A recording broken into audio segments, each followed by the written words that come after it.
Est-ce que ça t'arrive aussi à toi aussi de te faire dire ah, mais là, t'es donc bien perfectionniste dans l'atteinte de ton objectif. Puis tu te dis, mais non, c'est pas du perfectionnisme, c'est comme ça que les choses doivent se faire. Moi aussi, ça m'arrive assez souvent. Puis aujourd'hui, en fait, j'ai envie de décortiquer ça avec toi, le concept de la pensée rigide. Bienvenue dans le podcast Ambitieusement TDAH. Donc, si tu me connais pas, je m'appelle Amélie Léveillé et je suis coach et experte en ton cerveau TDAH. Et aujourd'hui, en fait, j'ai envie d'explorer avec toi un concept que je pense pas d'avoir déjà exploré, qui est la rigidité cognitive. Donc, la rigidité de ta pensée. En fait, c'est quelque chose que je vois souvent chez moi. Donc, j'ai tendance à penser qu'il y a une seule façon de faire les choses. Puis souvent, je me dis, mais c'est pas du perfectionnisme parce que je sais que je pourrais faire, c'est pas lié nécessairement à une insécurité émotive, c'est pas lié nécessairement à une peur du jugement des autres, c'est vraiment une forme de rigidité cognitive. Donc, j'ai besoin que les choses se fassent dans un certain ordre ou d'une certaine façon pour avoir le sentiment que les choses soient accomplies. Le problème, c'est que souvent, c'est pas comme ça que ça va se passer et j'ai de la difficulté à me mettre en action si ces choses-là ne sont pas toutes réunies pour réussir à atteindre mon objectif. Ce qui va m'amener à faire en sorte que j'ai de la misère à faire ce que je pense qu'il est nécessaire de faire et je n'arrive pas à remettre en question le processus qui va me mener à l'atteinte de mon objectif. Donc, cette façon-là de fonctionner, cette rigidité-là fait en sorte que c'est difficile pour toi de passer à l'action. Si toutes les choses ne sont pas réunies selon ton critère à toi, pour passer à l'action, ça va t'empêcher de réussir à atteindre ton objectif ou à ne cesse de compliquer les choses, compléter, les choses que tu as besoin de faire. Donc, on va avoir tendance, par exemple, à se dire, OK, si X n'est pas présent, je ne peux pas faire Y. Ou si X, si, tu sais, c'est quelque chose que je vois souvent quand je vais élaborer des stratégies avec quelqu'un, puis on va essayer d'atteindre un objectif et, par exemple, dépenser moins d'argent, OK? Sauver de l'argent pour un voyage. Pour, là, je sais pas si tu sais, en fait, quand j'enregistre cet épisode de podcast-là, on est début avril et les vacances d'été vont finir par arriver un jour et peut-être que pour toi, un de tes objectifs, c'est d'avoir de l'argent pour être capable d'avoir des vacances cet été. Donc, si ton objectif, c'est d'avoir de l'argent de côté, il n'y a pas 50 millions de stratégies. Tu peux soit faire plus d'argent, qui n'est pas nécessairement toujours possible pour tout le monde, ou même nécessairement réaliste, ou tu peux essayer de trouver une façon d'économiser de l'argent. L'histoire, c'est que souvent, quand on a un TDAH, une des choses qui va faire que c'est difficile, c'est qu'on ne se souvient pas nécessairement s'il nous reste de l'argent ou si on n'a pas, si on a de l'argent. Puis ça fait que ça crée une confusion énorme dans notre tête de est-ce que je peux dépenser ou pas de l'argent. Mais on va aussi finir par justifier une dépense.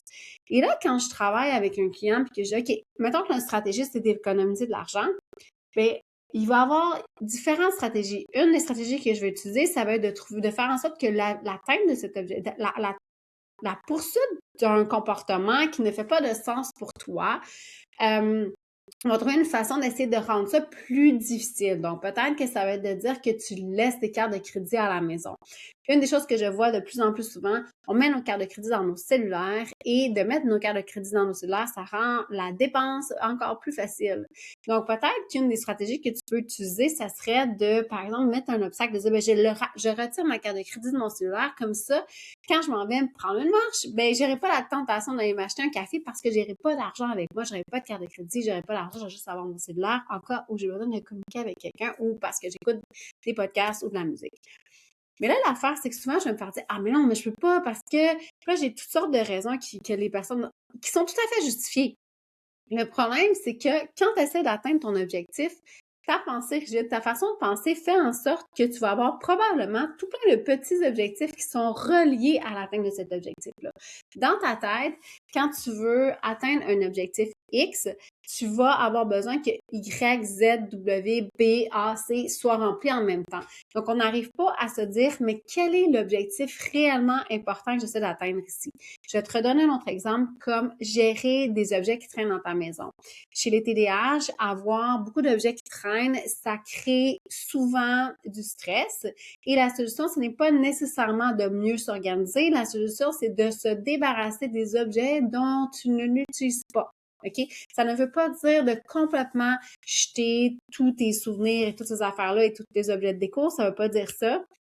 Ça veut plutôt dire que observer ce que tu as dans tes armoires, dans tes bibliothèques, dans toutes les choses, tu te demander, est-ce que c'est des choses qui m'apportent quelque chose, est-ce que c'est utile pour moi? Et là, c'est là que ça vient. C'est quand je travaille avec un client, et je m'inclus là-dedans, là. Quand je travaille avec un client, en fait, ce que j'observe, c'est qu'on a tendance à se dire, OK, j'aimerais ça, par exemple, vider la bibliothèque des livres que je sais que je ne les relirai pas ou que je n'irai pas. Parce que moi, j'ai développé la stratégie de dire que si un livre, ça fait un certain temps qu'il traîne dans ma bibliothèque et je ne l'ai jamais lu, je vais m'en débarrasser parce qu'il me génère il génère plus de sentiments d'inadéquat qui soient là et que j'ai le sentiment, entre guillemets, que parce que j'ai dépensé de l'argent, je devrais le lire. Puis probablement qu'il y a eu un moment où ce livre-là m'a intéressé, mais là, maintenant, il ne m'intéresse plus. Mais là, je me sens super mal. Fait qu'au lieu de me donner juste le droit d'avoir d'autres livres dans ma bibliothèque, je le conserve et je suis super mal et je n'ai pas du tout envie de lire aucun livre à cause que celui-là est là. Donc, j'ai développé la stratégie de dire, quand le livre, ça fait assez longtemps qu'il est là, quand ça fait plus que 6 mois, 1 an qu'il est là, puis que j'ai toujours pas envie de lire, c'est probablement le signe qu'il est temps que je m'en débarrasse. Mais là, vient tous les autres petits objectifs A, B, C, D que je te parlais tantôt qui viennent avec la pensée rigide. Parce que dans le fond, j'ai une valeur écologique aussi. Donc, puis j'ai une valeur de réutiliser les choses. Donc, logiquement, puis je pense que c'est pas du perfectionnisme, logiquement, de dire, je vais les vendre sur Marketplace, par exemple. C'est une façon pour moi de faire des sous avec la vente de mes livres, de deux, que ces livres ne se retrouvent pas au recyclage et servent à quelqu'un d'autre, et de trois, me débarrasse de mes livres. Donc, tu vois que déjà, juste là, j'ai 3 objectifs pour en fait un seul objectif qui est de faire du ménage dans mes choses. Donc, si tu fais partie de la communauté Ambitieusement TDAH sur Circle, si tu veux en faire partie, tu peux aller sur mon site web, c'est gratuit. Et puis ça, moi aussi, au mois d'avril, on travaille, je simplifie mon quotidien. Et moi, personnellement, une façon de gérer mon quotidien, simplifier mon quotidien, c'est d'éliminer les objets superflus qui traînent dans mon environnement. Et les livres inutilisés ou que je n'ai pas l'intention de relire ou que j'ai déjà lu, tu sais, un roman, moi, personnellement, c'est rare que je relis un roman. Donc, un roman que j'ai déjà lu, puis j'ai pas nécessairement envie de relire, je vais m'en débarrasser, OK? Et là, tu me vois venir avec Marketplace. Marketplace, en tout cas, personnellement, c'est une expérience qui est assez pénible. Parce que quand je mets un lot de livres à vendre sur Marketplace, peu importe le prix, je me retrouve toujours avec des gens qui veulent choisir les livres qu'ils veulent prendre ou avec des gens qui veulent que je leur réserve jusqu'au week-end prochain. Et là, ça va traîner dans mon entrée, ça va traîner partout dans la maison et je viens folle à gérer tous ces messages-là de oui, je veux ce livre-là, mais pas celui-là, mais je veux celui-là, mais t'as-tu celui-là, mais là, je veux, réserve-moi là. Ça, là, c'est quelque chose.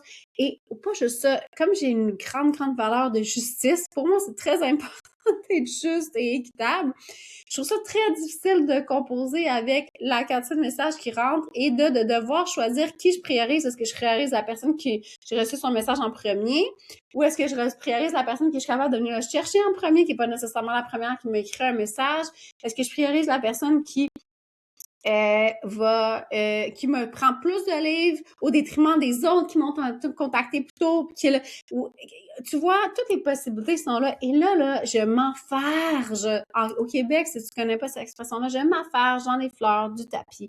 Et c'est là où je te dis qu'on a une pensée rigide.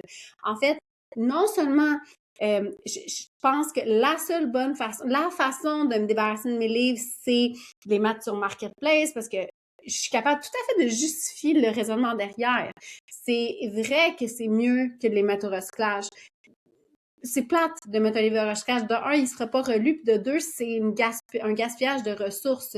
Mais la réalité, c'est que c'est difficile pour moi de gérer ça. T'as-tu vu le nombre de questions? T'as-tu entendu, plutôt pas vu, le nombre de questions qui peut arriver juste avec la gestion de la plateforme Marketplace? Et ça, là, c'est... Puis en plus, j'ai même pas exploré qu'est-ce que je fais. Est-ce que je les vends en lot? Est-ce que je prends beaucoup de photos? Est-ce que je prends moins de photos? Est-ce que je fais des catégories? Est-ce que... Tu vois un peu la complexité des questions. Puis quand tu rajoutes avec le fait que dans un TDAH, on a de la difficulté avec la priorisation, on a de la difficulté avec la prise de décision, on s'épuise dans les prises de décision, on va avoir de la misère à faire les choses. Et là, moi, ben, il y a une valeur, il y a un aspect émotif qui va se rattacher à ça. J'aime pas ça dire non à quelqu'un, j'aime pas ça dire à la personne, je suis désolée, je l'ai pas, ou j'aime pas, mais je suis pas quelqu'un qui a une grande facilité à mettre des limites, donc si quelqu'un me dit, ah, j'aimerais ça avoir X, Y livre, mais j'aimerais ça venir le chercher dans 3 jours, ben moi, ça me dérange énormément parce que ça traîne dans mon entrée, mais là, en même temps, ben, tu sais, j'ai pas toujours une bonne raison, entre guillemets, de pouvoir justifier le fait que ça me tente pas que ça traîne dans mon entrée, donc là, je me sens comme un peu obligée de lui dire d'accord, alors que ça me convient absolument pas. Donc, je sais pas si tu vois tout ce qui se passe dans ma tête pour quelque chose d'aussi simple, entre guillemets. Puis là, je dis simple parce que je veux t'exposer à quel point, dans la réalité, dans une tête de TDAH, c'est très, très loin d'être simple de passer de euh, prendre des livres dans ma bibliothèque et les mettre et les sortir de ma maison. Parce que dans le fond, là, si je te ramène à tout ça, puis en plus, j'ai même pas parlé de la partie de sélectionner les livres, qui en soi, c'est compliqué. Comment je fais pour sélectionner des livres? C'est assez complexe. Il y a beaucoup de livres dont je me sens, j'ai de la misère à me libérer assez régulièrement. Donc, puis là, je suis meilleure là-dedans. Comme je te dis, je me donne des règles sur, OK, combien de temps ça fait qu'il est dans ma bibliothèque. Si je l'ai pas lu, c'est probablement parce que ça m'intéresse pas ou ça m'intéresse plus. Est-ce que je l'ai lu en partie ou en totalité? Est-ce que, tu sais, je me mets des règles. Je suis bien meilleure maintenant pour arriver à le faire. Puis c'est un processus que je fais assez régulièrement, vider ma bibliothèque parce que j'achète beaucoup de livres. J'adore des livres et j'en achète que je lis pas. Je vais faire une grande confession de ça. Mais, tu sais, quand tu penses, déjà, je te parle d'un processus. L'objectif, c'est de simplifier mon quotidien. Une façon pour moi de simplifier mon quotidien, c'est de me débarrasser d'objets qui traînent puis qui ne servent pas, qui encombrent mon environnement, OK? Je te parle pas des choses que j'ai achetées dans le but de les utiliser dans le futur, comme par exemple des boîtes de conserve de sirop d'érable que je sais qu'éventuellement je vais m'en servir. Là, je te parle vraiment d'objets qui sont là, qui ne servent à rien, puis qui ne décorent pas, puis qui font juste encombrer mon environnement. L'objectif, c'est ça. L'objectif, c'est de rendre mon quotidien plus simple. L'objectif, c'est d'avoir un environnement de maison qui est un petit peu plus épuré. OK? Est-ce que tu as vu tout le nombre de petits objectifs, de sous-objectifs que j'ai rajoutés dans le processus entre le point A, qui est d'avoir de livres en trop dans ma bibliothèque, et le point B, qui est d'avoir une bibliothèque épurée où je ne la trouve pas complètement désorganisée. J'ai rajouté l'entièreté des lettres de l'alphabet comme objectif entre les deux. Et tout ça, quand j'en parle avec des clients, ce que je me fais dire, c'est oui, mais c'est pas du perfectionnisme. Puis en fait, pendant longtemps, ça me dérangeait parce que je me disais, mais non, mais c'en est du perfectionnisme.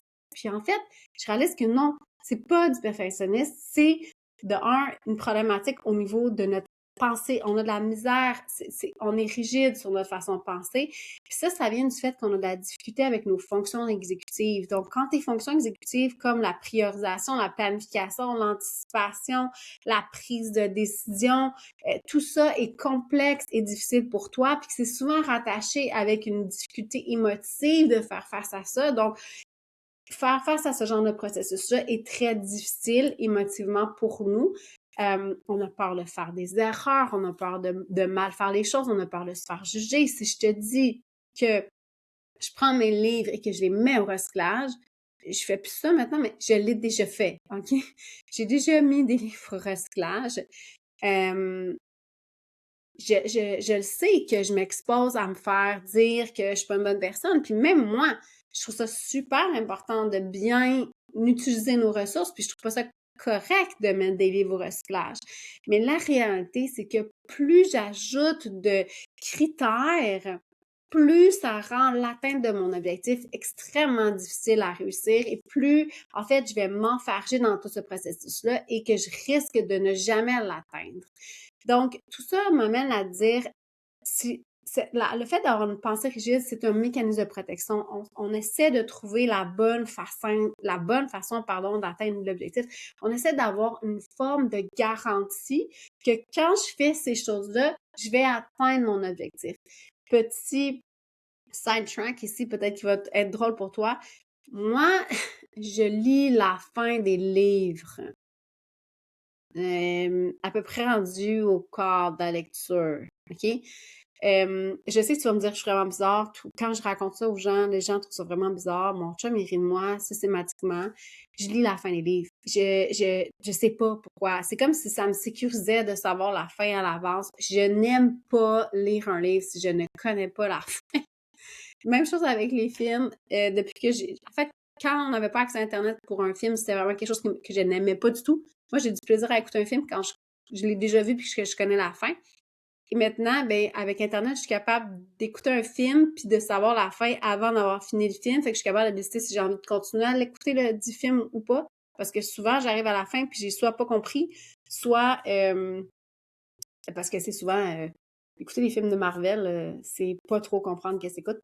Mais c'est aussi ça me permet un peu de voir où est-ce qu'on s'en va parce que c'est souvent ça va être confus pour moi un peu, puis je trouve ça désagréable, puis j'aime ça savoir quelle va être la fin. Peut-être en partie parce que c'est une façon de me rassurer. J'aime pas ça les films qui finissent mal. Donc, Sidetrack, si vraiment je me suis perdue un peu dans mon film de pensée, mais si tu reconnais, laisse-moi ça en commentaire. Je trouverais ça drôle de voir que je suis pas toute seule à faire ça.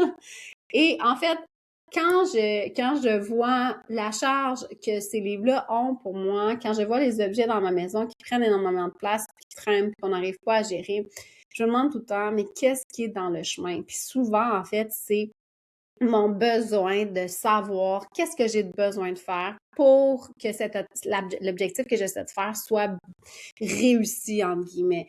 Je veux pas que mes livres se retrouvent au recyclage. Je veux pas qu'ils se retrouvent à la poubelle. Je trouve pas ça le fun, OK? Oui, mon objectif, c'est qu'ils sortent de chez moi parce que j'en veux plus, mais je veux pas qu'ils se retrouvent là. Et en fait, ce que je vais t'inviter à faire, c'est quand tu te retrouves à avoir de la difficulté à faire face à ça, quand tu te retrouves tu essaies d'atteindre un objectif, puis que tu essaies de le décortiquer, puis que tu vois qu'il y a beaucoup, beaucoup de processus, puis que tu as de la difficulté à dire, OK, lequel dans ceux-là je suis capable de laisser aller, prends un pas de recul et demande-toi, est-ce que ça se peut que présentement je suis en train d'avoir une pensée rigide, pardon, voyons, une pensée rigide. Est-ce que ça se peut qu'en ce moment, c'est difficile pour moi de voir les choses autrement que selon cette façon-là de faire? Et peut-être d'explorer avec des gens, soit quelqu'un, puis c'est bien important que tu le fasses avec quelqu'un qui n'a pas de jugement envers ta façon de penser. Tu peux travailler avec un coach, avec un psychologue, tu peux travailler avec quelqu'un qui est de confiance avec toi, quelqu'un qui te comprend, qui va te laisser explorer ça, mais de te demander quel serait le meilleur moyen pour atteindre mon objectif. Puis quand je te parle de meilleur moyen, là, on fait attention de ne pas tomber dans le perfectionnisme, mais en fait, quelle serait la manière la plus simple d'atteindre mon objectif? Donc, quelle serait la manière la plus correcte de l'atteindre? Donc, moi, ce que j'ai fait, je vais donner ma stratégie pour mes livres. Je fais une boîte et je vais les porter à un magasin Renaissance ou à un magasin au Village des Valeurs. Je sais qu'ils vont les vendre, ces livres-là. Ils vont être revendus autour de 2 $. Et oui, moi, je fais pas d'argent avec ça, mais j'atteins un peu les objectifs qui sont les plus importants dans ce processus-là. Pour moi, les objectifs qui sont les plus importants, c'est de libérer ma bibliothèque et de ne pas encombrer mon entrée ni ma voiture pendant des années. Et oui, parce que ça peut rester dans ma voiture pendant un certain temps que j'oublie de passer par là. Et de deux, ce que je veux, c'est leur redonner une deuxième chance, OK? Donc, puis là, tu vas me dire, oui, mais Amélie, tu pourrais les donner sur Marketplace. Je l'ai essayé, je te jure, c'est un cauchemar. C'est pareil, les gens veulent pas prendre le lot, ils veulent prendre juste ce que ça leur intéresse quand ça leur tente. Et pour moi, c'est vraiment quelque chose que je n'aime pas faire. Donc, ce que je te suggère de faire, en fait, par rapport à ça, c'est d'essayer de te demander, essaie de voir un peu ce que j'ai fait. Tu sais, quand tu te vois marcher au travers de l'atteinte de ton objectif, quelles sont les choses qui, selon toi, ont un ordre très précis? Quelles sont les choses qui, selon toi, sont non négociables? Puis, à chaque fois que tu fais face à ça, qu'est-ce qui monte comme questionnement? Tu sais, moi, quand je pense à mettre les choses sur Marketplace, je pense à, OK, qui je priorise? Est-ce que j'accepte de défaire le lot? Est-ce que tu sais, même ne serait-ce que le prix que je mets, c'est compliqué pour moi de le décider. Donc, je t'inviterais à te demander, à essayer de t'observer, parce que je pense que dans le TDAH, il n'y a pas nécessairement de bonnes réponses. Peut-être que toi, tu arrives à mettre tes livres sur Marketplace ou peu importe les objets que tu veux mettre sur Marketplace, puis ça fonctionne pour toi. Puis peut-être que même que toi, tu aimes ça aller sur Marketplace et acheter régulièrement des choses là-dessus, puis c'est cool. C'est possible. C'est pas parce que pour moi, c'est compliqué que ça veut dire que c'est compliqué pour toi. Là où je m'en vais, c'est plutôt de dire, essaie d'observer les choses dans ton fonctionnement et te demander qu'est-ce qui fait en sorte que c'est vraiment compliqué de l'atteindre. Comment ça se fait que quelque chose qui a de l'air simple de l'extérieur est si complexe à atteindre pour moi? Et peut-être que ça passe par le fait que tu as tendance à avoir une pensée qui est rigide, donc tu as tendance à penser que c'est noir ou blanc, tu as tendance à penser qu'il y a une seule façon de faire les choses et on a tendance à penser que ce n'est pas du perfectionnisme parce que ça n'en est pas. Parce que le perfectionnisme, c'est rattaché plus à la peur du jugement, à une charge émotive, à le besoin de bien faire les choses. Alors que la pensée rigide, c'est vraiment rattaché à un processus, au fait qu'on a de la difficulté à anticiper les choses, on a de la difficulté à organiser un processus dans notre tête, ce qui fait qu'on se rassure en ayant un protocole. Sauf que quand tu as un protocole, des fois, mais ce protocole-là, si c'est pas possible de l'appliquer à chaque fois, ça fait en sorte que ça ne fonctionne pas. Moi, j'ai beaucoup de misère avec ça. J'ai de la misère avec par où je commence pour faire les choses, puis c'est difficile pour moi.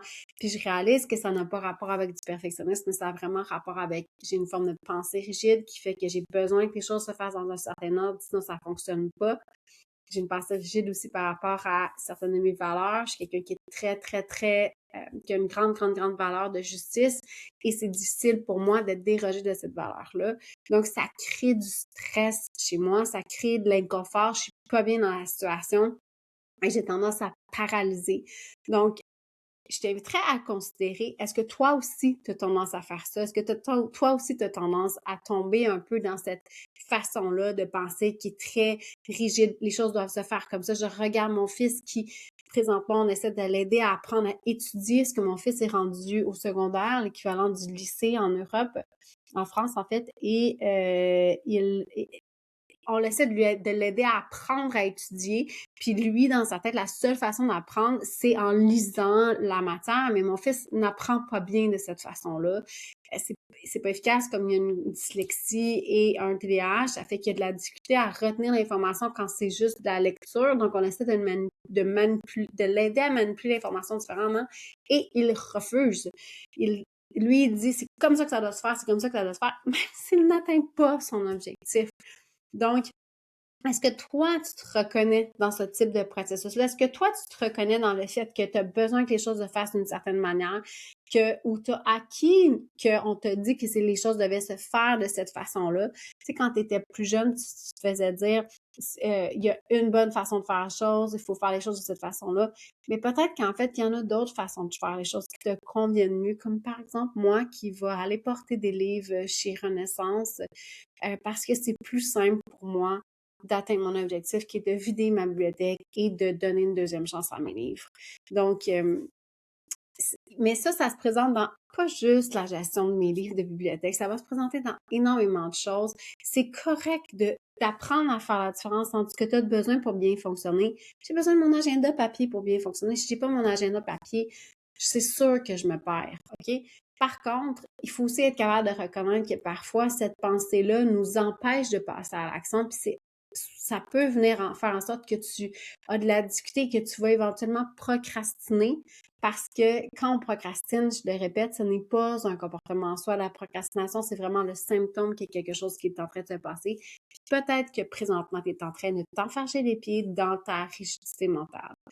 Donc, j'espère que cet épisode-là t'a un peu aidé à reconnaître certains de tes patterns parce que comme je te dis, quand je parle de perfectionnisme, souvent, j'observe que les gens sont comme, mais je suis pas perfectionniste, voyons, Amélie, c'est le minimum, c'est juste le minimum. Dans la réalité, peut-être que ce qui se cache en arrière de ça, c'est une difficulté à reconnaître que tu as trop d'objectifs en même temps, une difficulté à reconnaître que peut-être qu'il y a d'autres façons de réussir à atteindre cet objectif-là et que d'aller chercher de l'aide, de l'accompagnement, de faire partie du groupe, excuse-moi, TDAH, c'est une des stratégies pour t'aider à mieux comprendre comment tu fonctionnes et à passer à l'action dans tes objectifs. Donc, j'espère que tu as apprécié l'épisode d'aujourd'hui. Si tu veux en savoir plus sur moi, tu peux aller sur mon site internet amélieléveillé.com. Je t'invite vraiment à me laisser des étoiles ou un commentaire sur Spotify. Ah oui, d'ailleurs, grande nouvelle pour moi, en fait, je sais que si tu m'écoutes sur Spotify, tu as de la publicité. Sache que 100% des revenus qui sont générés par la vente de ces publicités-là vont être versés à un organisme qui s'appelle la Colonie Sainte-Jeanne d'Arc, qui est un camp de vacances pour des filles, en fait, qui sont dans la DPJ, donc la protection de la jeunesse au Québec. 100% de tous les revenus de la publicité que je fais avec ça vont être versés à cet organisme-là pour l'année 2026. Donc, quand tu m'écoutes sur Spotify, ça m'aide à donner de l'argent à cette colonie-là. Et laisse-moi un commentaire, je les lis tous. Si tu veux venir me rejoindre sur ma communauté, ça va être en commentaire dans les show notes. Et sur ce, je te souhaite une très, très belle semaine. On se revoit la semaine prochaine.